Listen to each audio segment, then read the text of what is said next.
শিক্ষার্থীদের সামাজিকভাবে প্রতিষ্ঠিত করতে বরিশালের বাকেরগঞ্জে অনুষ্ঠিত হয়েছে ছাত্র, শিক্ষক, অভিভাবক ও বিভিন্ন পেশাজীবীদের মতবিনিময় সভা। সকালে বাকেরগঞ্জ অডিটোরিয়ামে ছাত্র শিক্ষক ঐক্য পরিষদ এই অনুষ্ঠানের আয়োজন করে। এ সময় সামাজিক দূরত্ব দূরীকরণ, শিক্ষার্থীদের অধ্যয়নমুখীকরণ, শিক্ষকদের মর্যাদা অক্ষুণ্ণ রাখা ও মাদকমুক্ত তরুণ সমাজ গঠন বিষয়ে আলোচনা করেন বক্তারা। সভায় শিক্ষার্থীরাও তাদের নানা ভাবনা তুলে ধরেন।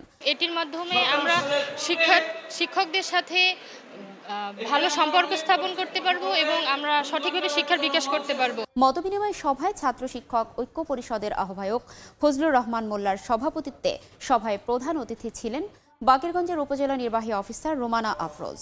শিক্ষক ও ছাত্রদের সমন্বয়ে দেশে যদি ঐক্যবদ্ধ থাকে তাহলে মেধা গঠন, দেশে যে মাদক মুক্ত করা এবং সমাজ গঠন এগুলো গুরুত্বপূর্ণ ভূমিকা রাখতে পারে। আমরা ছাত্র শিক্ষক অভিভাবকদেরকে সমন্বয় করা এবং তাদের সম্পর্কের দূরত্ব কমানোর জন্য একটা সুন্দর সমাজ ব্যবস্থা ও শিক্ষার পরিবেশ গড়ার জন্য আমাদের আজকের এই আয়োজন।